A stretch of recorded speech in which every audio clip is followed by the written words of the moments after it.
Papa Gunawan yang datang ke rumahnya Safira nih guys, tentu saja mengejutkan Tante Wulan. Dimana yang ada di rumahnya itu ternyata hanya Tante Wulan saja. Dan kemudian karena memang Safiranya tidak ada di situ nih guys ya, otomatis membuat Papa Gunawan itu harus pergi terlebih dahulu ya. Dia pergi ke tempat soto nih guys, karena memang di situ nih guys ya, dia mau cari makan terlebih dahulu sambil menunggu kedatangannya Safira. Karena memang Safira itu belum datang ketika Papa Gunawan itu pergi ke tempatnya Safira. Nah, di situ nih guys ya, usai Mama Gina, Safira dan juga Julian ini sudah sampai di rumahnya nih guys ya. Kemudian mereka itu nih guys sangat seneng banget nih guys ya, karena mereka itu mau ketemu dengan Papa Gunawan. Namun sesampainya mereka itu di rumah, justru Papa Gunawan itu malah nggak ada.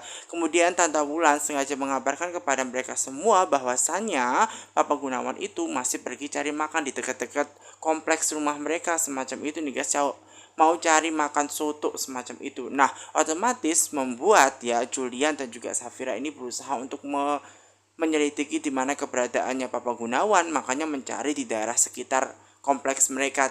Karena memang ada hal yang harus dibicarakan dengan Papa Gunawan sesegera mungkin. Nah, sementara itu nih guys ya, ada Jaina yang tidak sengaja malah bertemu dengan Yuda dan juga Dania, dan dia melihat bahwa Dania bersama dengan sosok laki-laki lain. Nah, kira-kira siapa ya?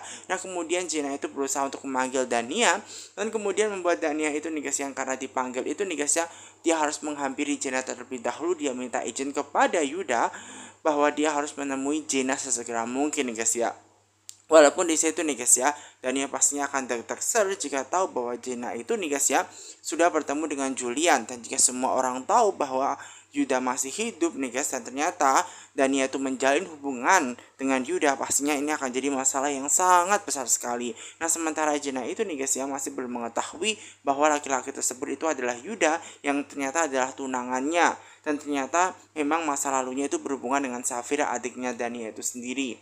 Nah, sementara itu nih guys ya, Mama Lestari itu nih guys tidak mau melapor polisi. Kenapa? Karena memang dia yang telah melakukan kesalahan dia sendiri, yaitu telah membakar rumahnya Safira sehingga dia tidak berani. Nah, sementara Papa Gunawan nih guys yang berada di warung makan soto, tanpa sengaja di situ ketemu dengan Dania, dan ternyata Dania di situ nih guys ya sangat heran, di depan dia ada Papa Gunawan. Bukannya Papa Gunawan itu ada di ruang ICU lah, kok malah sudah ada di sini. Nah, kemudian di situ nih guys ya membuat Dania ini berpikir, loh, kok bisa begitu? Nah, kemudian Papa Gunawan itu menjelaskan ya kepada Dania dan juga Yuda bahwa memang di situ nih guys ya, Papa Gunawan itu diberikan kesembuhan, bahwasanya dia masih hidup seperti itu. Kemudian dia menjelaskan kepada Yuda. Otomatis di situ nih guys ya, Papa Gunawan mengetahui bahwa Yuda itu masih hidup.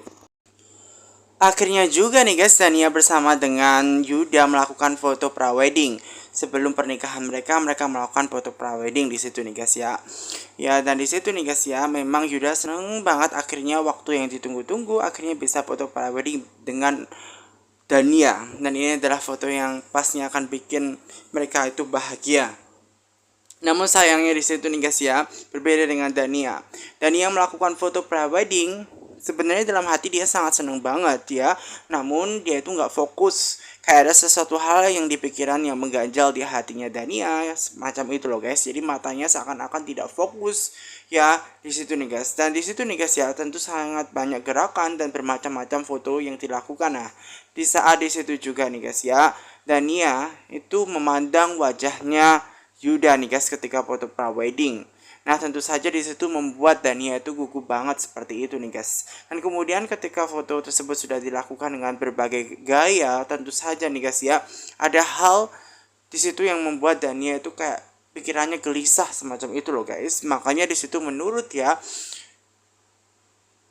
fotografernya memang di situ nih guys ya, Dania seakan-akan mikirin sesuatu hal semacam itu. Nah, kemudian di situ Yuda itu melihat ternyata fotonya tidak bagus, dia kurang konsen gitu loh, dia kurang senyum gitu loh, kayak mukanya suram semacam itu, ada masalah. Nah, disitulah akhirnya membuat Yuda itu berpikir nih guys ya untuk ngobrol secara mendalam dengan Dania dan minta izin kepada fotografernya nih guys ya untuk menunda foto prawedding selanjutnya untuk memperbaiki diri semacam itu. Maka dari itu minta waktu sejenak. Nah, kemudian sementara itu nih guys ya, di tempat foto prawedding yang sama pula ternyata ada nenek Kania bersama dengan Romi. Romi sih nggak senang ya foto prawedding dengan nenek Kania, namun dia tidak punya pilihan lain karena hanya nenek Kania yang bisa membantu kehidupan dia saat ini.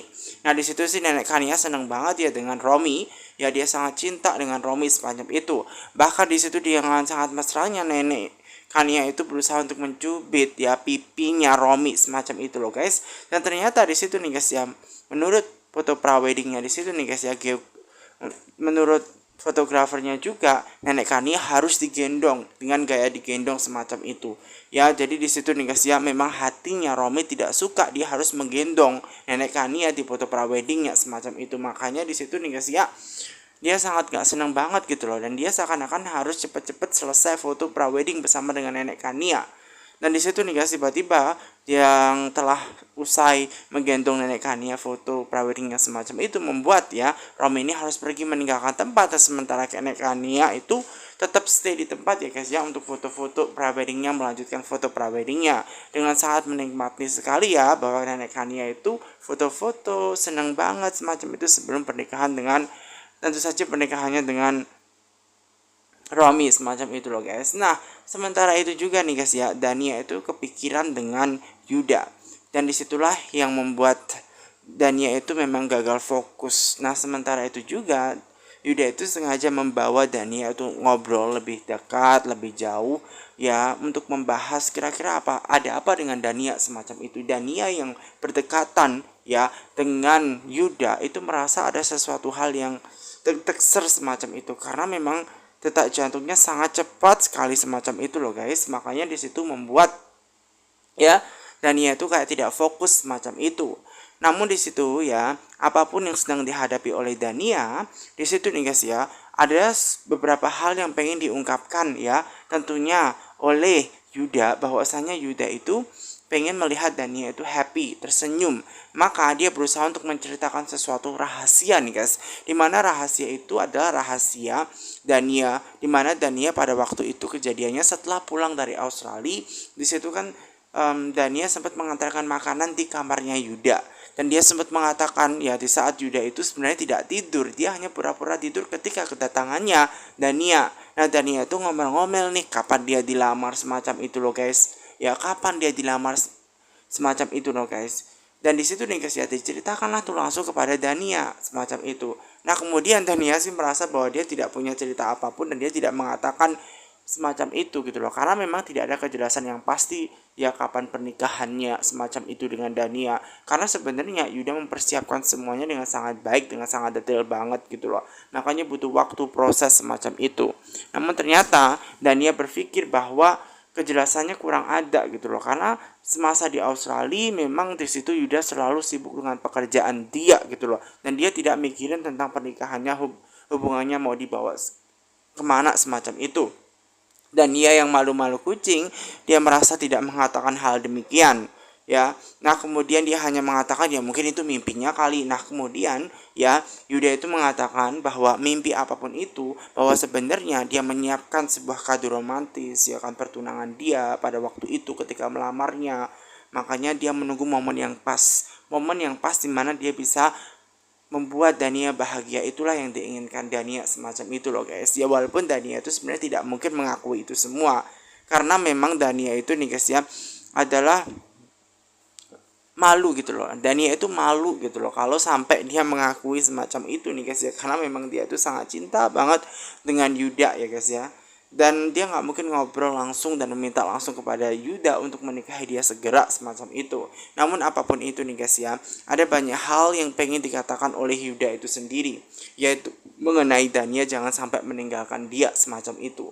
Yuda itu sebenarnya sangat happy gitu loh guys ya dengan Dania, karena mereka itu saling mencintai dan mereka menyadari beberapa pekan terakhir bahwa mereka itu saling membutuhkan.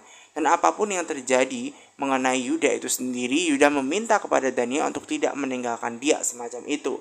Dan kemudian Dania mengatakan bahwa apapun yang terjadi dengan Yuda, dia tidak akan pernah meninggalkan Yuda semacam itu loh guys. Namun di situ nih guys ya, ada satu hal nih yang bikin dia meninggalkan, yaitu adalah kalau misalkan dia nyakitin Dania ya kan. Dan ada juga hal yang pengen diungkapkan Dania semacam itu loh, bahwa Yuda itu selalu memperlakukan ya Dania, Stephen Ray itu kayak sama semacam itu. Contohnya saja misalkan mengatakan saya semacam itu. Padahal hubungan mereka kan sudah resmi gitu kan, sudah tunangan. Kenapa memanggilnya nggak mesra banget semacam itu loh ya? Kenapa tidak aku kamu semacam itu? Walaupun Yuda sebenarnya memang bukan tipe orang yang romantis ya, namun dia berusaha untuk mencoba nih dengan mengatakan aku. Walaupun sebenarnya dia sudah menjelaskan gaya bicaranya adalah dengan gaya Anda semacam itu ketika mengatakan kepada seperti klien gitu loh.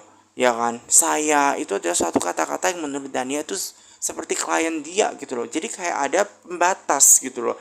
Nah sedangkan hubungan mereka itu kan resmi gitu loh, mau menikah gitu loh. Kenapa nggak aku kamu gitu loh? Kalau misalkan dia nggak panggil aku kamu, tanyain dia nggak cinta tuh semacam itu.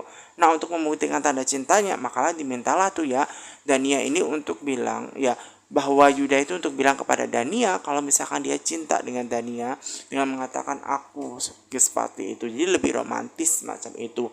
Jadi kata-katanya nggak saya yang terlihat lebih memang kurang, walaupun itu sopan, namun menurut itu kurang deket banget gitu loh. Nah sementara itu juga nih ada Papa Gunawan nih guys ya, yang meminta izin kepada suster bahwa dia pengen mencari makan terlebih dahulu.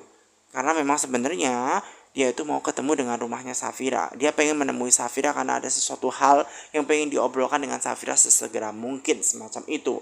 Nah sementara nih guys ya, ada anaknya Rafael bersama dengan Tante Lestari, yang ternyata di situ Tante Lestari justru dikejutkan dengan ada seseorang yang melempar batu.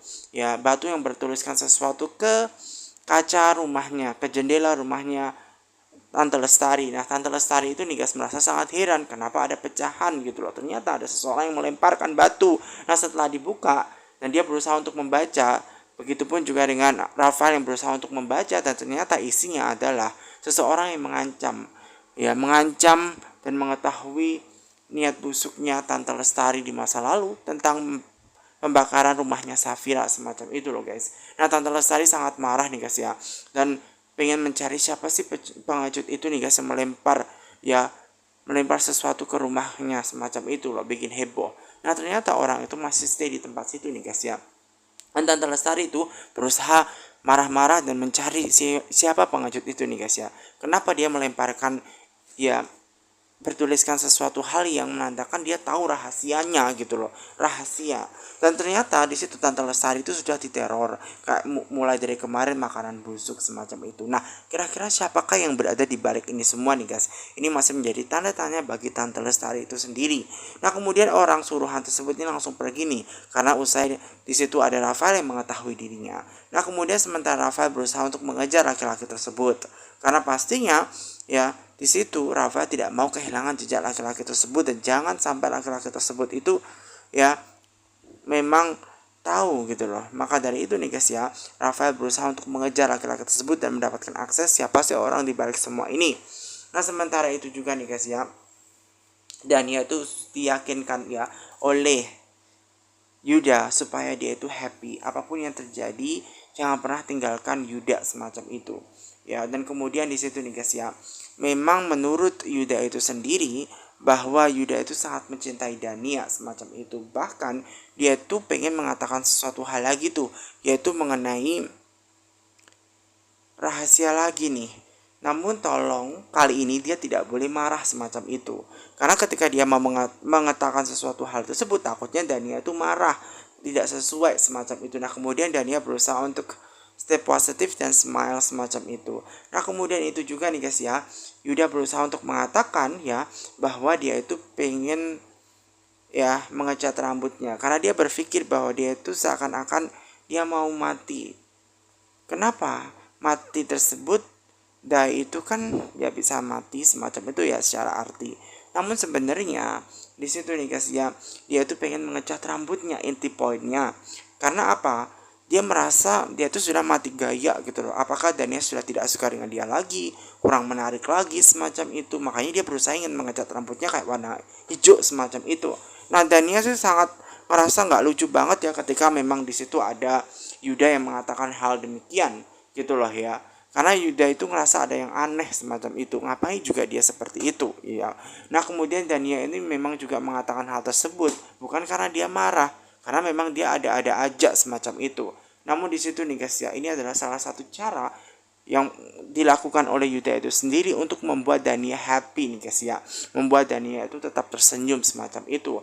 Nah kemudian di situ nih guys ya, Yuda juga meminta Dania untuk praweddingnya itu ditunda saja. Namun sayangnya praweddingnya harus terus berjalan semacam itu ya. Kenapa? Karena memang sudah sampai prawedding, masa ia harus di cancel lagi semacam itu loh guys. Jadi memang menurut Dania harus tetap berjalan praweddingnya sesuai dengan harapan mereka juga semacam itu. Nah di situ juga nih guys ya, Yuda juga mengungkapkan kepada Dania untuk gak usah mikirin Safira lagi. Apapun beban yang dia alamin, gak usah mikirin Safira, karena ini akan jadi masalah buat dia sendiri semacam itu. Makanya dia harus tetap tersenyum dan melakukan prawedding dengan sangat baik ya. Nah di situ nih guys ya, Dania selalu dibikin happy nih guys ya, dibikin happy oleh Yuda itu sendiri, dan selalu bisa membuat Dania dalam keadaan yang jauh lebih baik sementara itu nih guys ya. Dan di situ nih guys ya, Dania tetap saja merasa deg-degan, sangat deg-degan banget ketika bertemu dengan Yuda dengan deket banget kayak gitu tuh, bener-bener bikin dia itu grogi semacam itu loh guys. Jadi dia sangat nervous semacam itu ya dengan Yuda ketika dia deket semacam itu nah guys. Nah kemudian di situ nih guys ya, Dania yang tertawa nih guys ya, tanpa disadari di situ nih guys ya, membuat Dania sangat tertawa. Yuda bangga banget ya, dan dia mengharapkan bahwa terbaik buat Dania itu sendiri dan bisa bahagia buat Dania semacam itu. Dan ketika dia mengatakan hal yang luar biasa, bahwasanya memang Dania itu tersenyum bahagia semacam itu, dia happy juga gitu loh ya.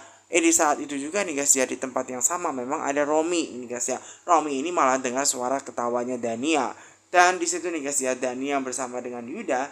Nah di situ nih guys ya, terus membuat Romi ini kepikiran bahwa memang kayaknya ada Dania di situ. Nah di depan dia ternyata ada seorang sosok yaitu mirip Yuda. Nah dia merasa bahwa laki-laki songong yang itu ternyata adalah Yuda, karena postur tubuhnya itu laki-lakinya mirip banget dengan Yuda semacam itu loh. Namun kan Yuda sudah meninggal. Dan itu membuat pertanyaan sangat besar sekali buat Romi semacam itu. Namun Romi akan berusaha untuk menyelidiki hal ini lebih dalam lagi semacam itu. Dan di situ nih guys ya, ternyata Dani yang memanggilnya Diamond bukan Yuda. Nah ini menjadi pertanyaan besar juga buat Romi. Nah di situ logat yang dipakai oleh Yuda itu sendiri adalah logat bahasa Inggris dari Australia yang menyatakan bahwa dia itu bule semacam itu. Namun kemungkinan di situ nih guys ya, bisa saja laki-laki tersebut itu adalah orang yang mirip gitu loh dengan Yuda, bukan Dania, bukan Yuda asli karena Yuda sudah meninggal. Ya memang di situ nih guys ya, masih dipertanyakan oleh Romi itu sendiri, dan dia berusaha untuk mencari fotonya orang yang mirip laki-laki tersebut Yuda itu nih guys ya, di foto tuh supaya dia bisa menyelidiki lebih dalam lagi, dan dia akan memastikan dan mencari tahu info lebih dalam mengenai Damon itu siapa, kenapa dia memanggilnya Damon, kenapa sih di situ ya Dania bisa kenal dengan laki-laki yang bernama Damon semacam itu. Karena memang di situ nih guys ya, Romi tidak terima melihat kebahagiaan Yuda maupun Dania itu sendiri loh guys. Dan di saat itu kedatangannya tuh nenek Kania membuat dia harus pergi nih guys ya, karena dia didatangi oleh nenek